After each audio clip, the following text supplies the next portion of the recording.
واقعہ کربلا اس سے ریلیٹڈ نہیں ہے کہ جی ان کے اوپر پانی بند ہو گیا، ان کے اوپر ظلم ہوا، کتنے بندے شہید ہوئے، یہ سیکنڈری چیز ہے.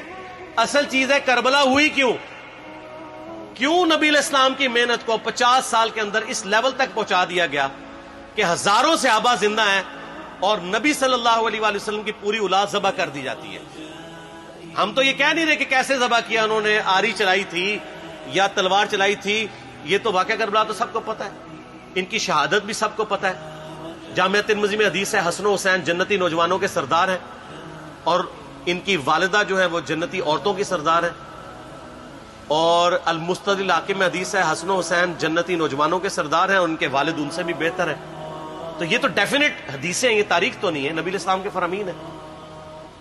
تو ان کی موجودگی میں ان کے ساتھ یہ کچھ کیا جائے تو ہم نٹی گریٹیز میں نہیں پڑھتے، ہم اس تھیم کے اوپر کہ یہ کون سی چیز تھی جس نے خلافت راشدہ کو ملوکیت میں بدل دیا، ہم اس تھیم کے اوپر بات کرتے ہیں. ہم کہتے ہیں چھوڑ دیں، بندے ہندے چھوڑیں. الٹیمیٹلی کیا نکلا ہے، کس کی وجہ سے ہوا ہے، وہ تو احادیث کی کتابوں میں موجود ہے.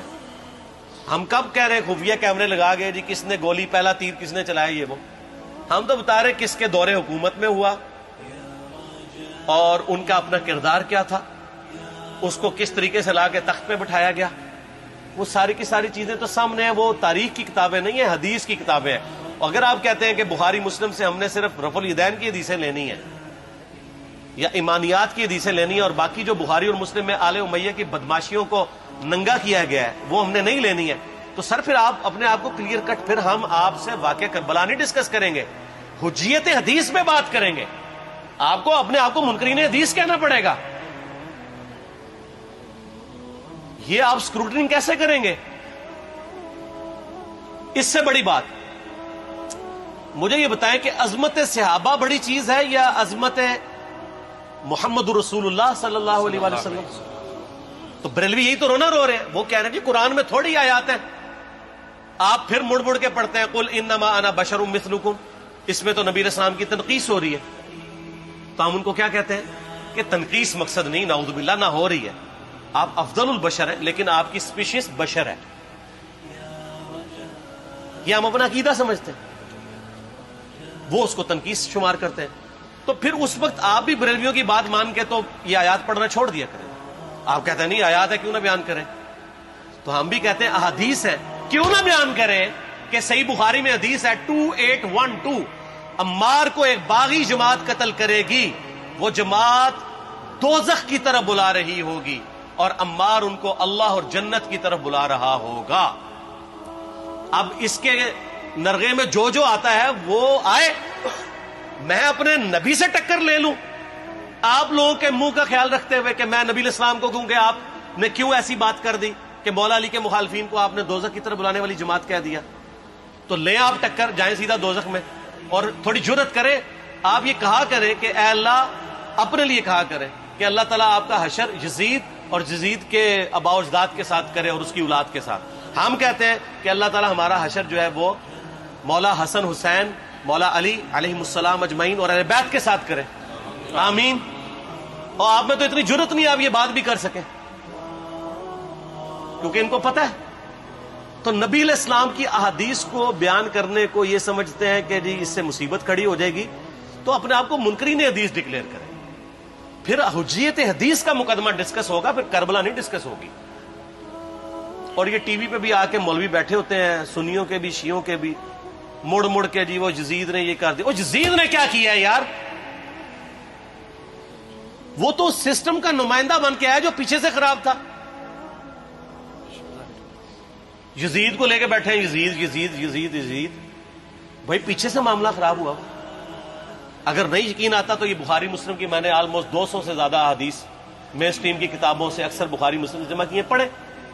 اور سر میں نے تو ان کو چیلنج دیا ہے یہ حدیثیں پڑھ کے نا اپنے ممبروں سے صرف ان حدیثوں کی تشریح اپنی پبلک کے سامنے کر دیں.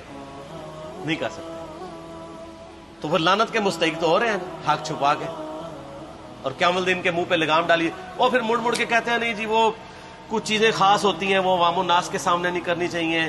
وہ صحابہ کرام بھی بعض کا ایسی باتیں پبلکلی نہیں کرتے تھے. میں نے اس کے اوپر بڑا ایک میرا کلپ ہے یوٹیوب پہ، مولا علی سے متعلق 5 جھوٹ. تو میں نے کافی ساری چیزیں اس میں ڈسکس کی ہیں. لیکن میں یہ کہتا ہوں کہ اللہ کے بندو جو چیزیں نبی علیہ السلام نے منع کی ہیں بیان کرنے سے وہ تو ہم ڈسکس کر بھی نہیں رہے. میں نے آج تک آپ کو منافقین کے نام بتائے؟ آپ نے حذیفہ ابن یمان کو بتایا تھے نا آپ صلی اللہ علیہ وسلم نے, صحیح بخاری میں آتا ہے.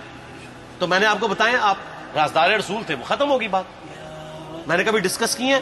اگرچہ میں نے صحیح مسلم کی حدیث 7035 نمبر ڈسکس کی ہے کہ نبی علیہ السلام نے فرمایا میرے صحابہ میں 12 منافق ہیں, وہ کبھی بھی جنت میں داخل نہیں ہوں گے یہاں تک کہ سوئی کے ناکے سے اونٹ نہ گزر جائے, اور ان میں سے 8 ایسا ہے جس کی کمر پہ دوبیلا پھوڑا نکلے گا.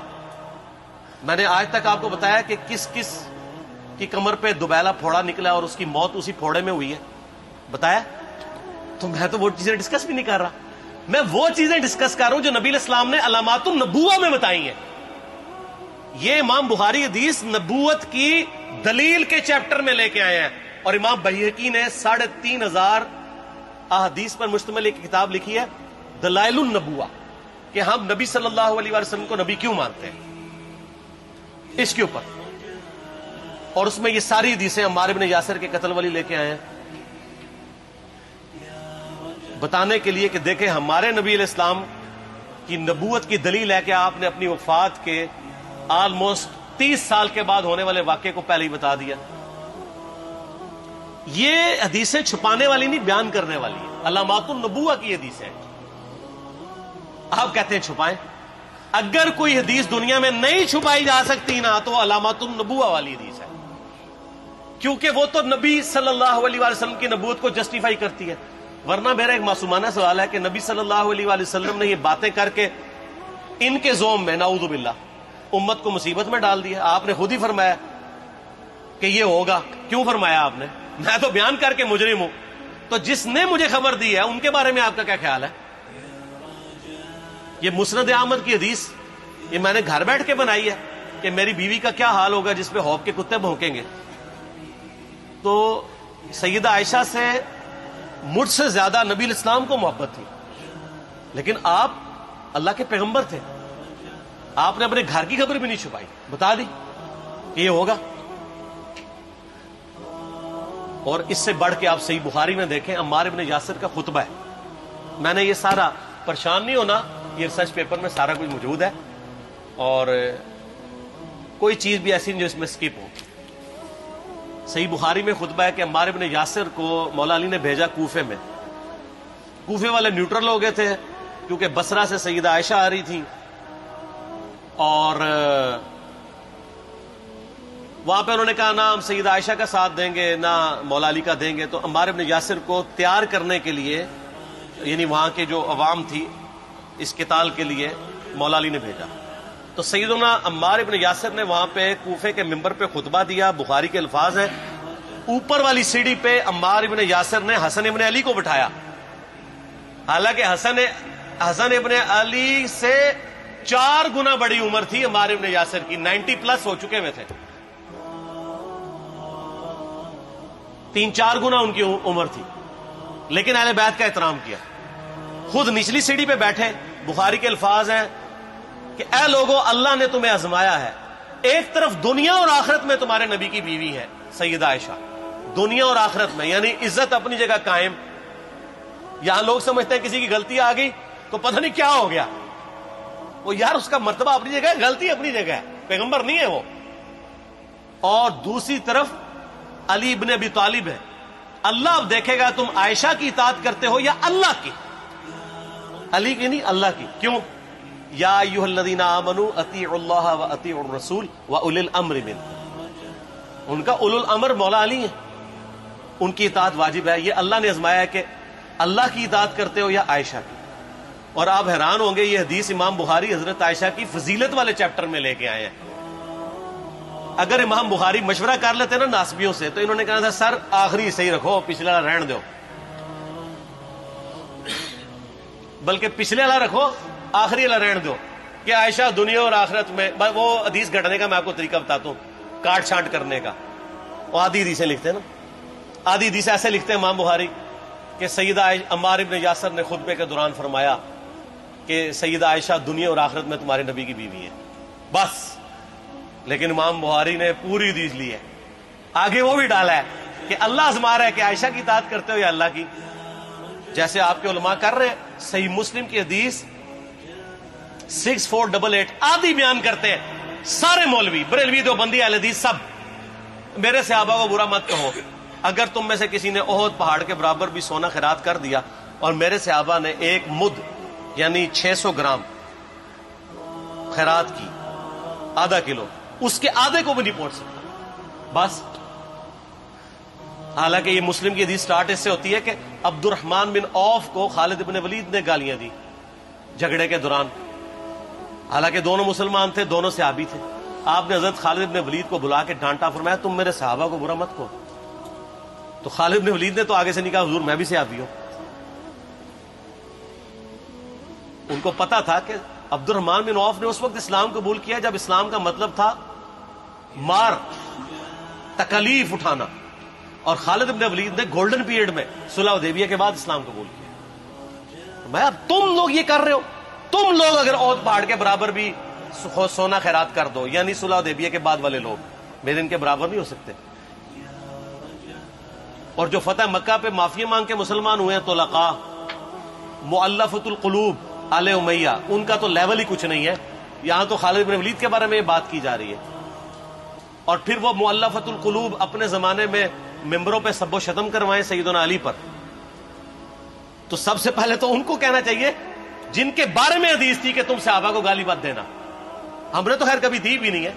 اور میں یہ آخری جملہ ان کو ایسا بولتا ہوں کہ جو ان کے دماغ تک ڈرل کر جائے گا کہ آل امیہ نے جو کچھ اپنے دور کے اندر سیدنا علی کی گستاخیاں کی ہیں نا، ہم نے تو ویسی کوئی ایک گستاخی بھی آل امیہ کے بارے میں نہیں کی ہے. میں نے آج تک آل امیہ کے اوپر بائی نیم کسی کے اوپر لعنت کی ہے؟ حالانکہ یہ مولا علی پہ کرتے رہے. یہ ہے لعنتی خود ہو گئے نا. جب مولا علی پہ لعنت کی تو لوٹ آئی.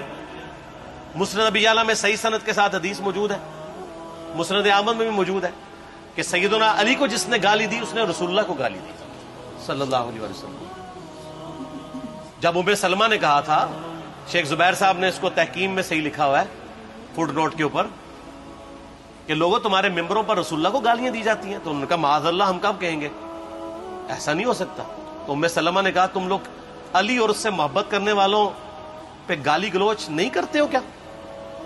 جبکہ میں نبی کی بیوی کہتی ہوں کہ سب سے زیادہ رسول اللہ سے محبت، سیدنا علی سے محبت نبی صلی اللہ علیہ وآلہ وسلم کرتے تھے. لہٰذا جب یہ تم کہتے ہو نا علی پر لعنت، علی سے محبت کرنے والوں پہ لعنت، تو یہ لعنت تو تم نبی علیہ السلام تک لے کے جا رہے ہو نعوذ باللہ. کیونکہ علی سے محبت کرنے والا پہلے نمبر پہ نبی صلی اللہ علیہ وآلہ وسلم ہے. اور پھر کہتے ہیں سب کا مطلب تنقید ہے. اور نہ، پرانیاں گلاں، پرانے بابے، پرانے بزرگ، جھوٹے ہو. صحیح مسلم کھولو 6229 غدیر خم سے اگلی حدیث، لعن اللہ ابا التراب کے الفاظ ہیں. مٹی والے ابن ابی طالب پر لعنت، یہ الفاظ موجود ہیں. سب کا ترجمہ لعنت ہی ہے، تنقید نہیں ہے. اچھا پھر میرا معصومانہ سوال ہے کہ اس کا مطلب ہے صحابہ پہ تنقید کرنا اچھا کام ہے؟ کہیں گے نہیں. تو بتاؤ یہ برا کام کون کرتا تھا؟ شیعہ کا ابا کون ہے؟ رافضیوں کا ابا کون ہے؟ آل امیہ. تو لہذا شیعہ نو میں کہنا کہ تسی شیخین کے اوپر بکواس اور تبرہ کرنے کی بجائے نا آپ لوگوں کو حقائق بتائیں کہ ٹوٹی کمند کہاں. یہ سب مجرمین آل امیہ ہے. اور یہ آل امیہ اور بنو ہاشم کی لڑائیاں نبی اسلام کی بعثت سے پہلے چل رہی تھی، صدیوں سے چل رہی تھی. وہ تو پھر اللہ نے بنو ہاشم کو نبوت کے لیے چنا تو ان کو یہ پھر جیلسی ہضم نہیں ہوئی، وہ چیز آگے چلتی تھی. خیر چھوڑ دیں، ایک تلخ ٹاپک ہے. صلاۃ بر محمد و آل محمد، اللہم صلی علی محمد و علی آل محمد. ٹھیک ہو؟